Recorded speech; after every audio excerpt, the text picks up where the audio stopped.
Niché en Asie centrale, le Turkménistan reste une énigme. Avec les 4e plus grandes réserves de gaz naturel au monde, elle abrite également le cratère Darvaza. Cependant, sous cette prospérité se cache une dictature répressive. Nous découvrirons comment le Turkménistan est devenu la dictature la plus inhabituelle au monde. Le Turkménistan est une terre de contrastes saisissants. L'opulence des bâtiments en marbre d'Ashgabat contraste avec la pauvreté généralisée. L'ascension de Saparmurat Nijazov, un ancien responsable du Parti communiste, a inauguré un culte de la personnalité. Nous explorerons comment Nijazov a réduit au silence la dissidence et façonné le Turkménistan. En 1991, l'Union soviétique s'est effondrée et le Turkménistan a déclaré son indépendance.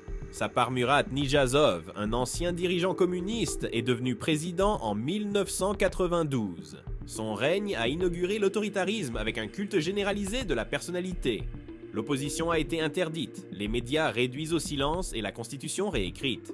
Le Turkménistan a été transformé en un État à parti unique sous le contrôle de Nijazov.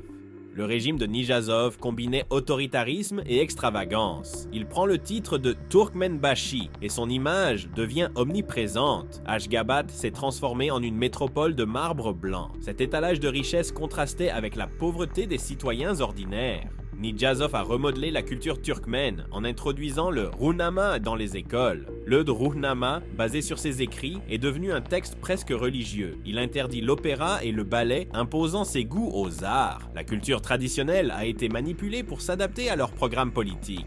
Le Turkménistan est devenu de plus en plus isolé. Sous le régime de Nijazov, les déplacements étaient limités et Internet était fortement censuré.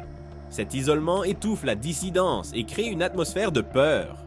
La communauté internationale est restée silencieuse, privilégiant les intérêts économiques. Les vastes déserts du Turkménistan cachent une multitude de ressources naturelles. Le gaz naturel, l'actif le plus précieux du pays, a stimulé la croissance économique. Le Turkménistan a investi dans les infrastructures énergétiques, exportant vers la Russie, la Chine et l'Iran. Ces revenus ont permis au pays de résister aux tempêtes économiques post-soviétiques. Le gouvernement a manipulé la valeur du mana pour maintenir la stabilité. Un taux de change fixe a créé une façade de stabilité, mais a nui aux exportations. Un marché noir des devises étrangères a émergé, reflétant le véritable sentiment économique. Le contrôle des prix et les subventions visaient à maintenir les produits de base à un prix abordable, mais ils étaient enclins à la corruption. Le Turkménistan a adopté la neutralité pour naviguer dans le monde post-soviétique. Cette politique l'a tenu à l'écart des conflits régionaux et a attiré les investissements étrangers. Il a également protégé le régime des critiques internationales. La communauté internationale a donné la priorité à l'accès à l'énergie plutôt qu'aux droits de l'homme.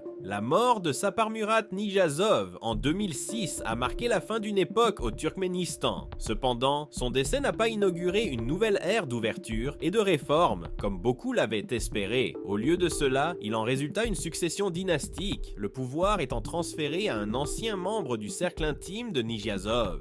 Gurbanguly Berdimuhamedov, un ancien dentiste qui avait été ministre de la Santé de Nijazov, a rapidement consolidé son emprise sur le pouvoir, prenant la présidence lors d'une élection considérée par beaucoup comme ni libre ni équitable. Bien que Berdimuhamedov ait d'abord fait allusion à d'éventuelles réformes, renversant certaines des politiques les plus excentriques de Nijazov, il s'est finalement avéré être une copie de la vieille école. Il maintint le culte de la personnalité qui caractérisait le règne de son prédécesseur, bien que dans un style un peu moins flamboyant. Des statues de Berdimuhamedov, souvent représentées à cheval ou dans d'autres poses héroïques, ont commencé à apparaître dans tout le pays, et son nom est devenu omniprésent dans les médias contrôlés par l'État.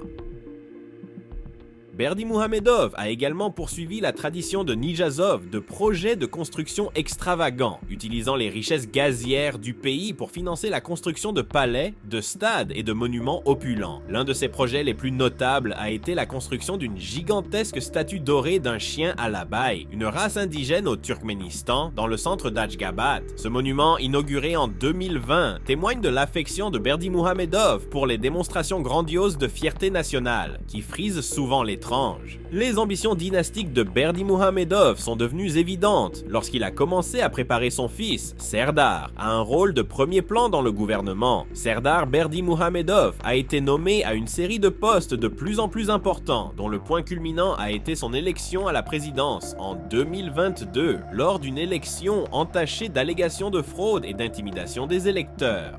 Cette transition dynastique a consolidé l'emprise de la famille Berdimuhamedov sur le pouvoir, assurant la poursuite d'un régime autoritaire au Turkménistan.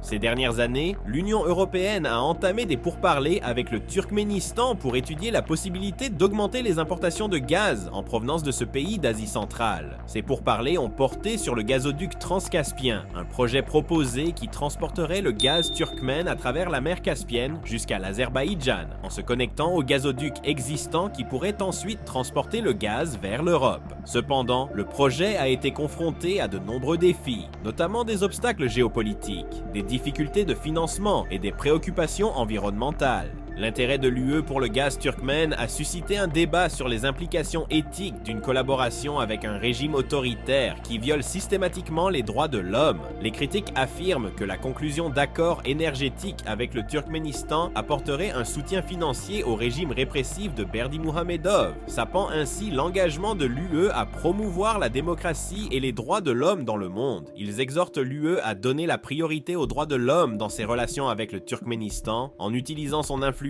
en tant que client majeur potentiel pour faire pression en faveur de réformes significatives. Malgré l'engagement de l'UE et les avantages économiques potentiels d'une augmentation des exportations de gaz, le Turkménistan reste l'une des sociétés les plus répressives et les plus fermées du monde. Le gouvernement continue de contrôler étroitement tous les aspects de la vie, réprimant la dissidence, censurant les médias et persécutant ceux qui osent critiquer le régime. La communauté internationale est confrontée à un dilemme difficile. Trouver un équilibre entre la nécessité de sécuriser l'approvisionnement énergétique et l'impératif de faire respecter les droits de l'homme et de promouvoir les valeurs démocratiques. Le Turkménistan présente un paradoxe, une nation extrêmement riche en ressources naturelles, en particulier en gaz naturel, mais qui est confrontée à la pauvreté, aux inégalités et à un grave manque de liberté fondamentale. Les vastes réserves d'énergie du pays, plutôt que de se traduire par une prospérité généralisée, ont principalement servi à enrichir quelques-uns et à soutenir un régime autoritaire qui privilégie les démonstrations opulentes de pouvoir plutôt que le bien-être de ses citoyens. L'héritage du gouvernement excentrique et répressif de Nijazov continue de jeter une ombre sur le Turkménistan. Son successeur, Gurbanguly, puis Serdar, ont maintenu une poigne de fer sur le pouvoir, perpétuant un système caractérisé par le culte de la personnalité,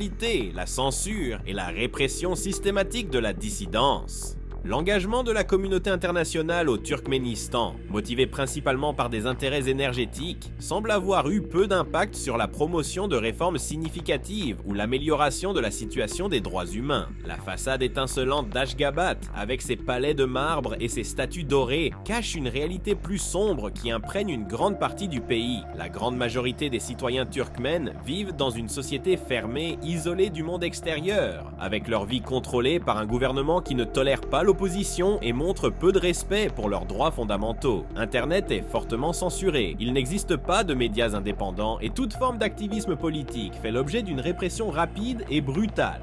L'avenir du Turkménistan est incertain. La dépendance du pays vis-à-vis des exportations de gaz naturel, bien qu'elle constitue une source de revenus, représente également une vulnérabilité importante. Les marchés mondiaux de l'énergie sont volatiles, et toute baisse de la demande ou du prix du gaz naturel pourrait avoir de graves conséquences sur l'économie du Turkménistan, exacerbant potentiellement les inégalités et les tensions sociales existantes. Pour sortir de ce cycle de répression et de dépendance, un changement fondamental de la trajectoire politique et économique du pays sera nécessaire. La diversification de l'économie en dehors du gaz naturel, l'investissement dans l'éducation et le capital humain et, surtout, l'adoption des principes démocratiques et le respect des droits de l'homme sont des étapes essentielles vers un avenir plus prospère et plus équitable pour tous les citoyens turkmènes. Il reste à voir si le régime actuel, dirigé par la dynastie Berdimuhamedov, est disposé ou capable de mener à bien ces changements transformateurs.